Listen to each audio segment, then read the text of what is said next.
Elle a commencé à 14 ans avec sa 3DS et maintenant elle chante dans des stades à travers le monde entier. Aujourd'hui, nous allons parler de Ado, qui aussi a chanté Uta dans One Piece Red. Et pour ça, je serai accompagné de Kyusen. Let's go! C'est moi, bonjour tout le monde, je vais accompagner Doc dans cette série de vidéos anecdotes sur la J-pop. Et sans plus attendre, commençons par la première, sur cette icône de la J-music, Ado. Et pour commencer, nous allons replonger dans l'époque de la sainte 3DS, car Ado a commencé en 2017 sur Nico Nico Douga avec des covers, et voici un petit extrait.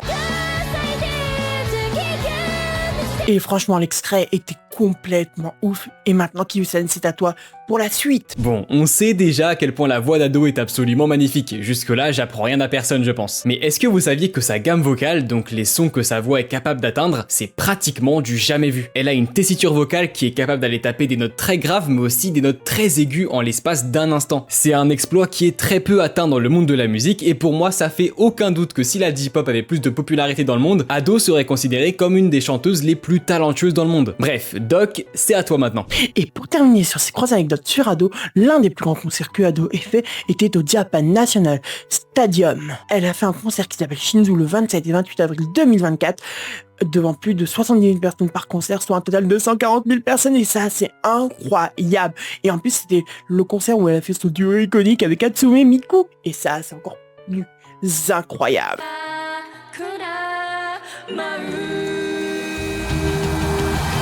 Alors, Kyusen, est-ce que les anecdotes t'ont-elles plu? Et bah Doc, c'était génial, j'ai adoré en apprendre plus sur notre cher et tendre Ado finalement. Et bah franchement c'était top, et surtout n'hésite pas à t'abonner et à liker à la chaîne YouTube et TikTok de Kyusen. Franchement c'est un super créateur de contenu J-pop, et salut.